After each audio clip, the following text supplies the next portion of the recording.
So how do we ensure drug coverage for every single Canadian? Well, Marc-André Gagnon's 2010 report describes two scenarios, and we heard from the United Kingdom, New Zealand, and France in terms of best practices in pharmaceutical management, to ultimately explore lessons learned and consider how a universal drug plan could be shaped to fit the needs of Canadians, including the political and economic realities of Canada.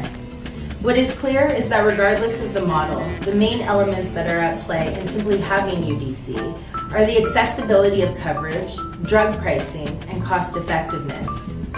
Whatever model we move towards for universal drug coverage in Canada, here are some things to consider based on the successes of our OECD partner countries.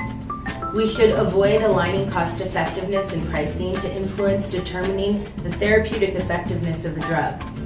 We should take charge in an equitable manner that reflects choices and reimbursements.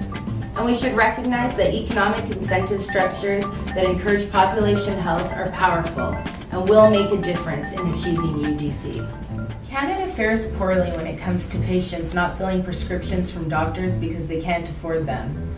The current structure of the drug coverage system in Canada is fundamentally flawed and inhibits us from reaching our core values as a society.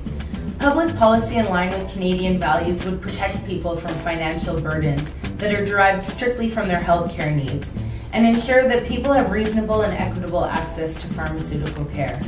But the truth is, the US is to Canada what Canada is to the rest of the OECD, and that's something worth fixing. And we're not moving towards a better system either. We have a bad system and it's getting worse.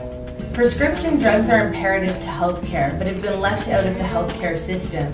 And in a resource-rich country like Canada, there's no reason why we should continue moving this way, and why we should not be able to negotiate drug costs with pharmaceutical companies.